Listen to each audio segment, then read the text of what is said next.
शांति शांति।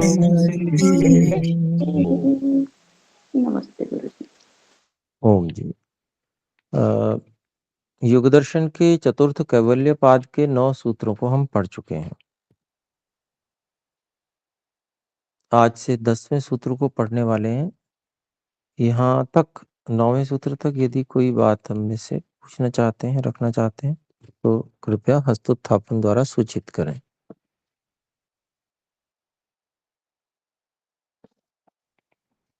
जी, तो ठीक है, हम आगे बढ़ते हैं। 10वां सूत्र है तासाम अनादित्वम चाशिषो नित्यत्वात्। तासाम अनादित्वम च आशिषः नित्यत्वात्।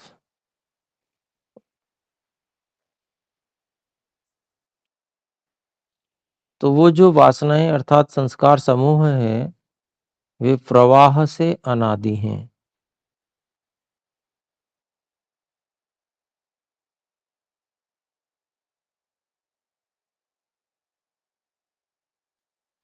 आशीषः नित्यत्वात् अर्थात आत्मा की इच्छा के नित्य होने से।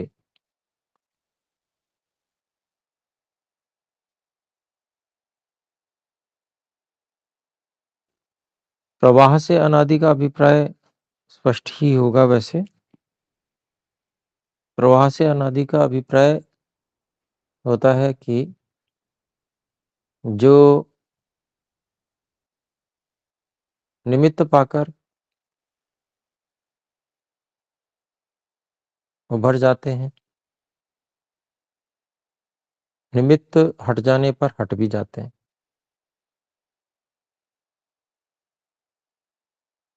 परंतु ऐसा कभी नहीं होता कि निमित्त कभी ना आए। जब निमित्त आता है तब दोबारा से वो उभरते हैं।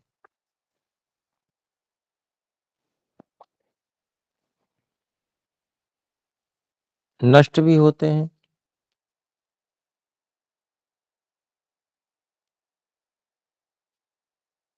तो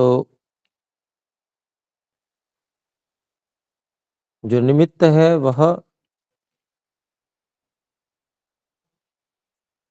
नष्ट हो जाता है,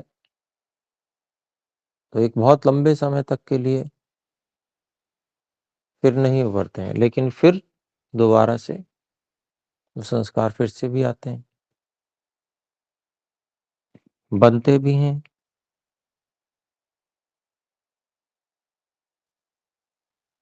इकट्ठे भी होते हैं, क्लेशित भी करते हैं।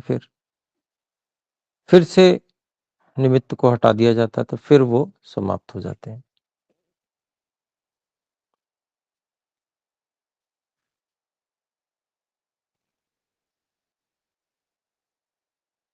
तो इच्छा का नित्य होना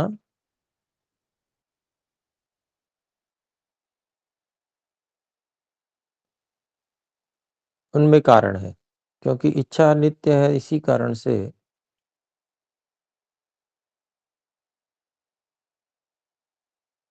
जब व्यक्ति भूला रहता है, अविद्या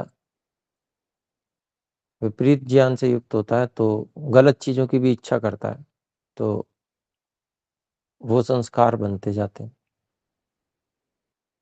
फिर अविद्या को हटाने के लिए जब पुरुषार्थ करता है व्यक्ति, तब पूरी तरह से अविद्या को हटा पाता है,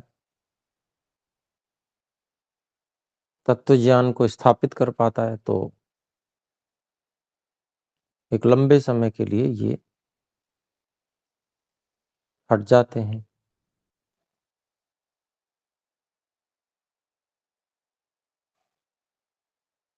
तो जैसे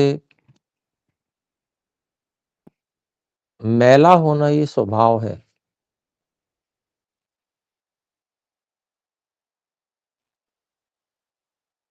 साफ करने के लिए बल लगाना पड़ता है। तो ऐसे ही अविद्या अल्पज्यता के कारण अविद्या हो जाना ये स्वभाव है। पर अविद्या के नाश के लिए बहुत बल लगाना पड़ता है, बहुत प्रयास करना पड़ता है। लेकिन जब अविद्या का नाश करने में समर्थ हो जाते हैं तो लंबे काल तक फिर अविद्या परेशान नहीं करती है। और संस्कार भी परेशान नहीं करते हैं, निमित्त हट गए इस कारण से। तो ये मोटा-मोटा अपने को समझना है।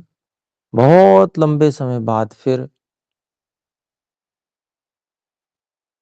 से वो अविद्या जो है अपने स्वभाव, अल्पज्यता स्वभाव के कारण से वो अविद्या फिर से आती है और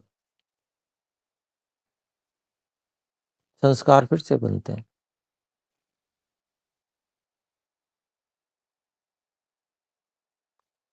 तो यहाँ पर इसके भाष्य को देखते हैं। तासाम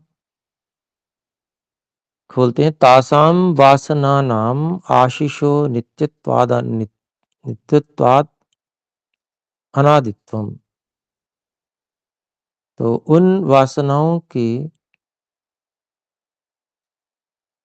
आत्मा की जो इच्छा है उसके नित्य होने के कारण से अनादिपन है।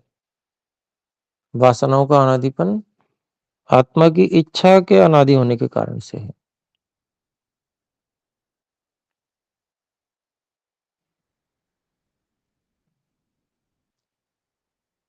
फिर आगे कहते हैं, ये यम आत्मा शीर मां न भुवम भूयासम या इयम आत्मा शीह मां न भुवम भूयासम इति। तो कहते हैं, या जो इयम यह आत्मा शीह, आत्मिक इच्छा, आत्म आशी, आत्मिक इच्छा है क्या, मां न भूम, कहीं ऐसा ना हो जाए कि मैं ना रहूं। अर्थात भूयासम, हमें हमेशा रहूं। सर्वस्य दृश्यते, ये सबकी दिखती है। स न स्वाभाविकी। तो ऐसी जो आत्मिक इच्छा है वो वास्तव में तो वैसे तो प्रवाह से अनादि है, स्वाभाविक नहीं है।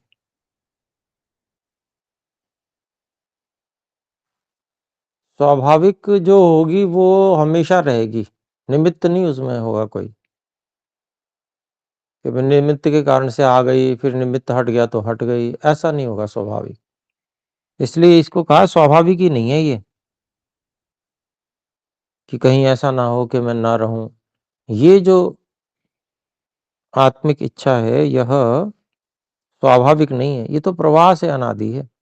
अविद्या निमित्त होता है तो ये इच्छा बनती है।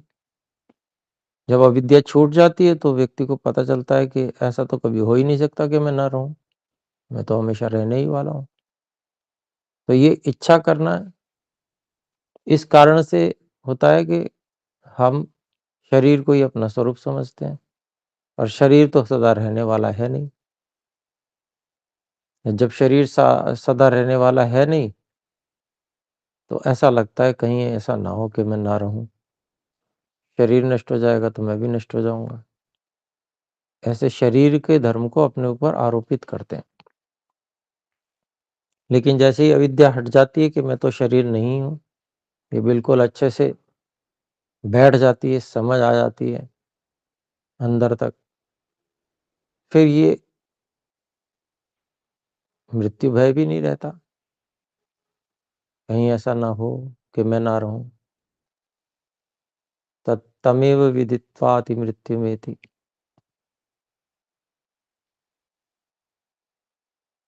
तमेव विद्वान न विभाय मृत्यु, वेद मंत्रों में भी ये बात आती है।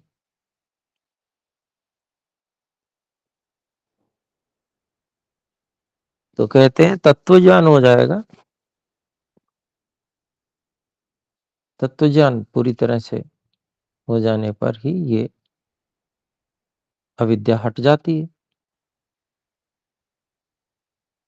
तो हट जाती है इसका मतलब स्वाभाविक नहीं है। ये जो इच्छा है ये स्वाभाविक नहीं है, प्रवाह से अनादि है। कहते हैं कस्मात्, कैसे समझें इस बात को, तो बताते हैं। जात मात्रस्य जन्तोरननुभूत मरण धर्मगस्य द्वेष दुःखानुस्मृति निमित्तो मरणत्रासः कथं भवेत्। तो कहते हैं कि जो अभी पैदा हुआ है जात मात्र से, अभी-अभी पैदा हुआ है। वो जो पैदा ही हुआ है उसका तो क्या संस्कार बना होगा? कुछ किया ही नहीं उसने। ऐसे ऐसे जंतु का जो पैदा ही हुआ है अभी, ऐसे जंतु का अननुभूत मरण धर्म कस्य, जिसने कभी मृत्यु को अनुभव नहीं करके देखा है।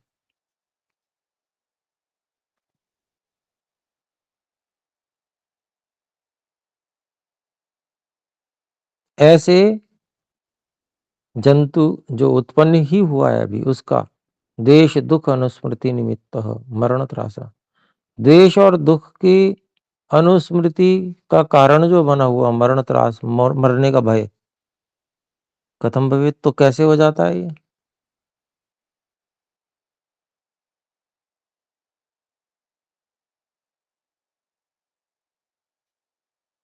उसको कैसे हो जाता है? और जीवन मुक्त को तो नहीं होता।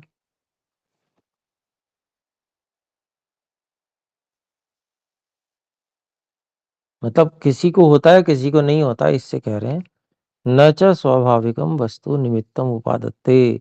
इसलिए मैंने अध्यार कर लिया जी, आपको कभी लगे जीवन मुक्त को तो नहीं होता, उसको तो होता है उत्पन्न मात्र को मृत्यु का भय। तो तुलना करने के लिए जोड़ना पड़ा, तभी हम आगे की बात समझ पाएंगे। न च स्वाभाविकम वस्तु निमित्तम उपादत्ते, अगर कोई स्वाभाविक वस्तु हो तो वो निमित्त का सहारा नहीं लेती है, निमित्त का उपादान नहीं करती है। स्वाभाविकता तो स्वाभाविकता होती है, उसमें कोई कारण नहीं होता।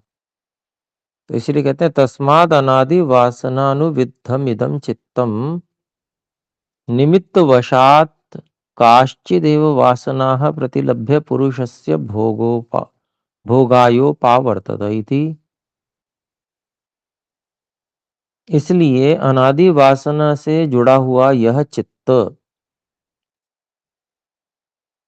निमित्त वशात, जो अदृष्ट है, पूर्व जन्म का कृत कर्म है, उस निमित्त के वश के कारण से काश्चिद एव वासना प्रतिलभ्य, कुछ ही वासनाओं को जगाकर पुरुषस्य आत्मा के भोग के लिए उपावर्तत प्रवृत्त होता है।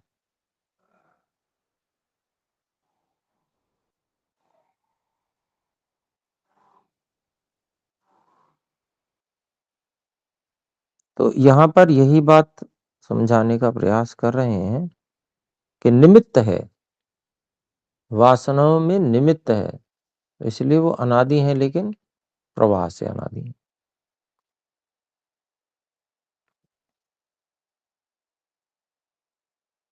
फिर आगे कहते हैं घट प्रासाद प्रदीप कल्पम संकोच विकासी चित्तम शरीर परिमाणाकार मात्रमिति अपरे प्रतिपन्नाः।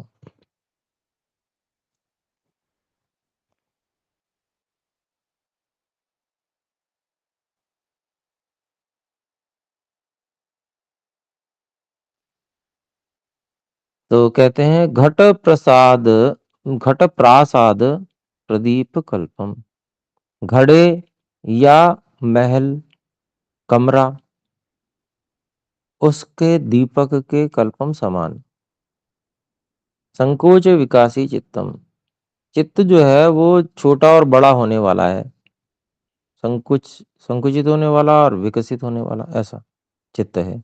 कभी वो छोटा हो जाता है, कभी बड़ा हो जाता है। शरीर परिमाणाकारम मात्रम इति अपरे, कुछ लोग उसको शरीर के, जितना बड़ा शरीर है उतने बड़े आकार मात्र वाला प्रतिपन्नः मानते हैं। तथा च अंतर्भावः संसारस्य युक्त इति। और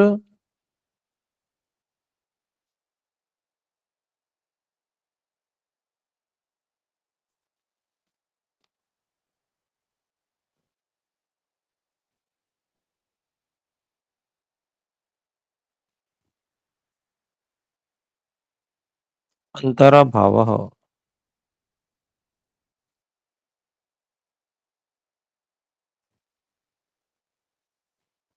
बाधा का अभाव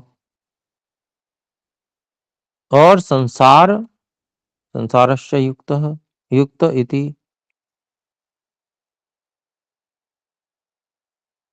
बाधा का अभाव है इसलिए संसार होना उचित है।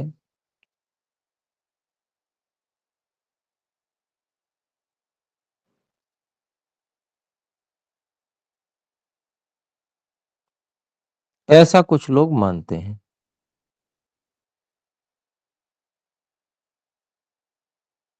तो कुछ लोगों की मान्यता के विषय में यहाँ कहा है।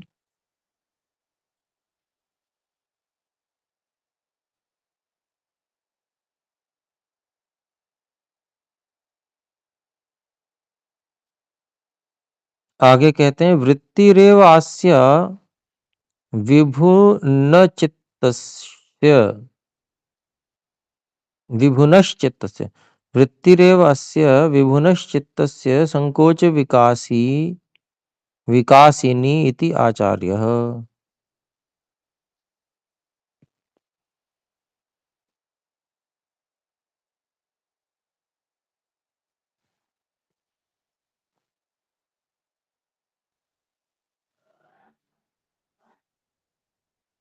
वृत्तिः एव अस्य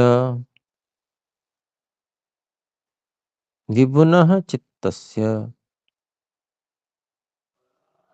चित्त जो है विभु का है। विभु का मतलब ईश्वर के लिए जब किया जाता है तो व्यापक किया जाता है। ईश्वर से अतिरिक्त किसी के लिए विभु प्रयोग किया जाएगा तो वह व्यापक नहीं प्रयोग किया जाएगा। उसका अर्थ बनेगा विशेषेण भवति इति विभु, जो विशेष रूप से विद्यमान है, जिसकी सत्ता है। विशेष रूप से जिसकी सत्ता है उसको विभु कहेंगे, है ना। तो यहाँ पर वृत्तिरेव अस्य विभु विभुनश्चित्तस्य, जिसकी विशेष रूप से सत्ता है अर्थात जो सबसे अधिक काम में आने वाली चीज है, ऐसे चित्त की वृत्ति संकोच विकासिनी, उसकी वृत्ति ही संकोच और विकास वाली है। चित्त संकोच और विकास वाला नहीं है।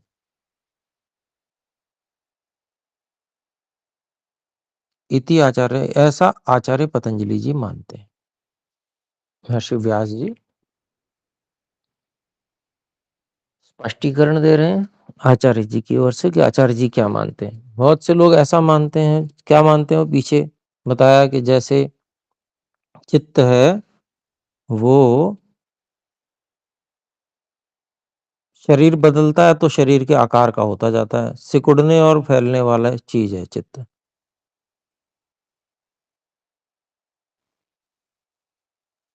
तो इस कारण से संसार जो है वो ठीक से चल रहा है, बाधा नहीं है कोई। संसार चल रहा है का मतलब शरीरों का परिवर्तन हो रहा है, जिसको जैसा कर्म फल मिलना है वैसा मिल रहा है। तो बाधा कोई नहीं है, संसार बिल्कुल ठीक से चल रहा है। इसी कारण से कि चित्त जो है वह फैलने और सिकुड़ने वाली चीज है, ऐसा कुछ लोग मानते हैं। लेकिन महर्षि पतंजलि क्या मानते हैं उसके बारे में कह रहे हैं कि जो महत्वपूर्ण चित्त है विभुनः, बहुत महत्वपूर्ण कार्य करने वाला चित्त है, उसकी वृत्ति ही संकोच विकासी है, उसका व्यापार ही संकोच और विकास वाला है। वृत्ति है संकोच विकास वाली, चित्त तो अणु है, अणु परिमाण है चित्त, यही मानते हैं। और यही सत्य भी है। चित्त अणुपरिमाण है, लेकिन उसकी वृत्ति संकोच विकासी है। अब वृत्ति कैसे हो सकती है? तो वृत्ति के लिए सहयोग ले सकता है चित्त, प्राण का सहयोग लेता है वृत्ति के लिए।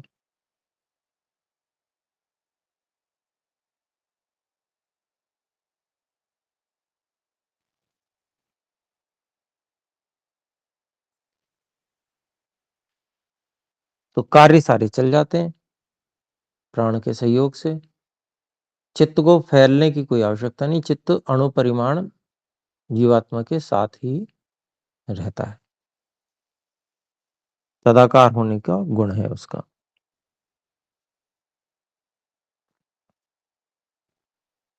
तो क्योंकि आत्मा भी अणुपरिमाण है, तो उसका साधन भी अणुपरिमाण ही होगा। आत्मा अधिक सूक्ष्म है, उससे कुछ स्थूल, जो ये मन इत्यादि पदार्थ हैं अणुपरिमाण ही वो भी। क्योंकि अगर चित्त शरीर के बराबर हो जाए तो आत्मा को तो सामर्थ्य ही नहीं है इतने बड़े चित्त से काम लेने का, ना ही शरीर से काम लेने का सामर्थ्य आत्मा का है। अगर स्थूल शरीर से सीधा काम लेने का सामर्थ्य आत्मा में होता तो ईश्वर कभी भी सूक्ष्म शरीर नहीं बनाते। जैसे बहुत बड़ी क्रेन होती है, उस पूरे को ऑपरेट करने की सामर्थ्य एक व्यक्ति में नहीं होती है, इसीलिए वहां पर एक कंट्रोल पैनल बनाया जाता है केबिन में। उस कंट्रोल पैनल में बटन होते हैं, लीवर होते हैं, जिनको व्यक्ति घुमाकर पूरी बड़ी इतनी बड़ी क्रेन को संचालित करता है। ऐसे ही परमात्मा ने स्थूल शरीर के संचालन के लिए सूक्ष्म शरीर का निर्माण किया है, और उसमें प्राण का सहयोग रहता है। जैसे वहां पर क्रेन आदि में एयर प्रेशर से सब काम होता है,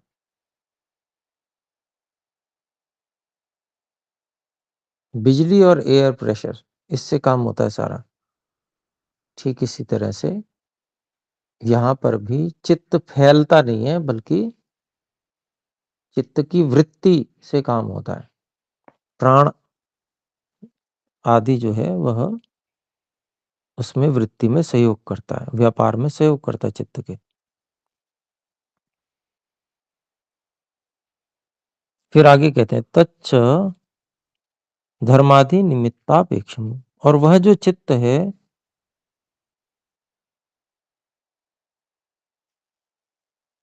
धर्म आचरण रूप कारण की अपेक्षा वाला है। अर्थात जैसा धर्मादि आचरण किया जाएगा वैसे ही चित्त बन जाएगा। तो तच्च धर्मादि निमित्तापेक्षम, वह जो चित्त है वह धर्मादि कारण की अपेक्षा वाला है।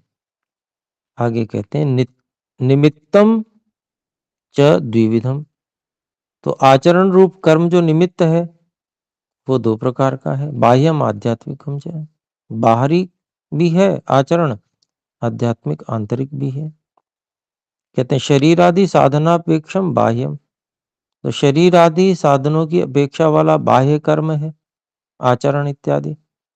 और स्तुति दान अभिवादन आदि, इसको उदाहरण दे दिए बाहरी। स्तुति करना वाणी से करी जाएगी, दान देना, अभिवादन करना, नमन करना, सम्मान करना दूसरों का इत्यादि।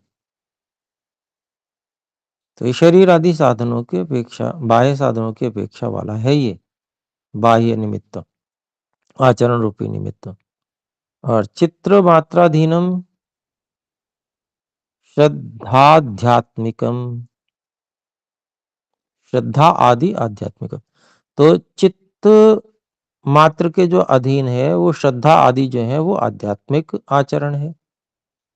तथा चौकतों ऐसा कहा, और ऐसा कहा भी गया है, ते चैते मैत्र्यादयो ध्यानीनां विहारास्ते बाह्य साधन निरनुग्रहात्मनः प्रकृष्टं धर्ममभि निर्वर्तयन्ति। तो ते च एते मैत्र्यादयो, और ऐसा कहा भी गया है, वे ये मैत्री आदि। कौन सी मैत्री आदि? मैत्री करुणा मुदितोपेक्षा नाम, जो पढ़ के आए थे प्रथम पाद में। ध्यानी नाम विहारा, वो ध्यान करने वालों के व्यवहार हैं, आंतरिक व्यवहार है वैसे तो। ते बाह्य साधन निर अनुग्रह आत्मन, वो बाहरी साधनों से बिना सहायता लिए हुए।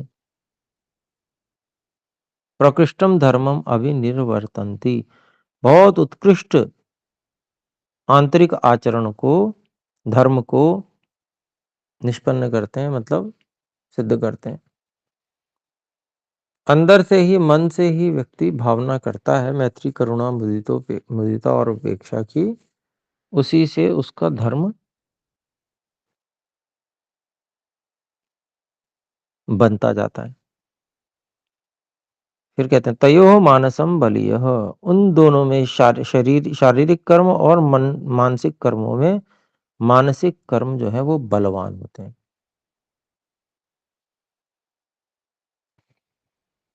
कथम, कैसे? ज्ञान वैराग्ये केनातिशय्यते, ज्ञान और वैराग्य इन दोनों,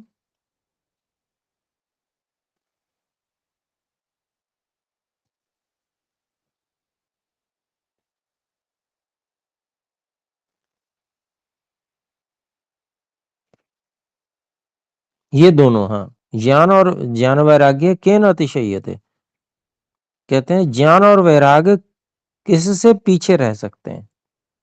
मतलब ज्ञान और वैराग्य मन में ही रहते हैं, लेकिन ये किसी से कम नहीं है।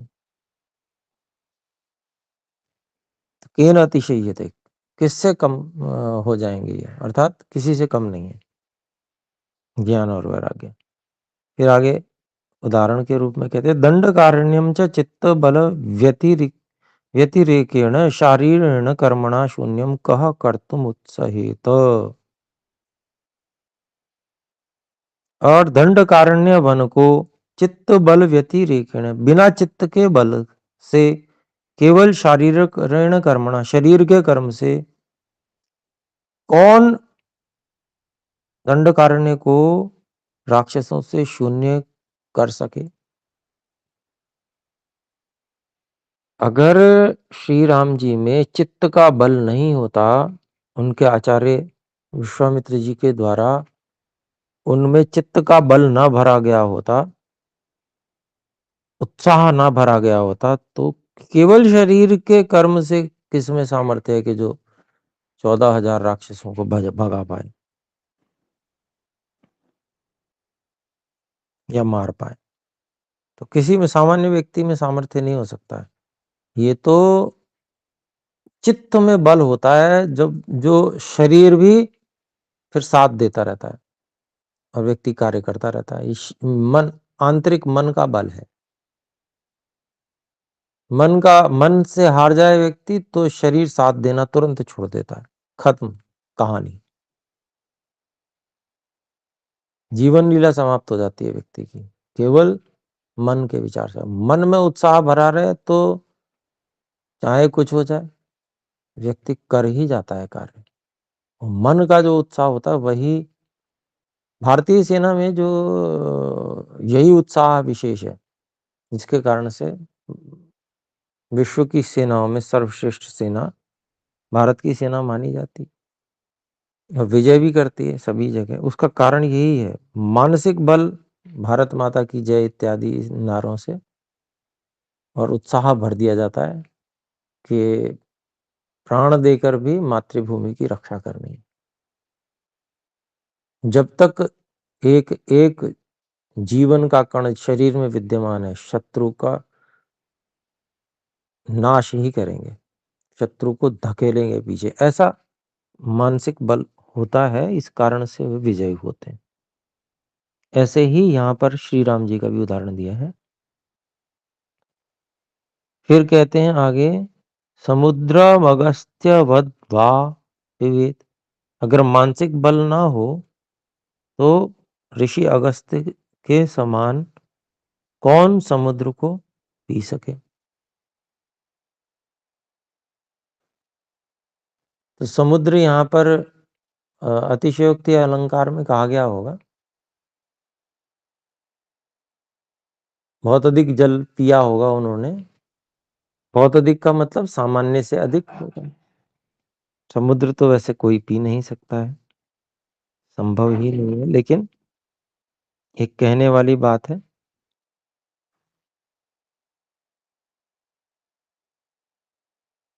कि सामान्य व्यक्ति जितना जल नहीं पी सकता, उससे अधिक जल उन्होंने पी के दिखाया।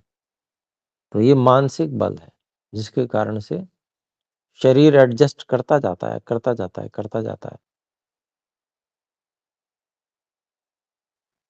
बहुत सामान्य से बहुत अधिक, जिसकी कल्पना सामान्य व्यक्ति नहीं कर सकता उतना,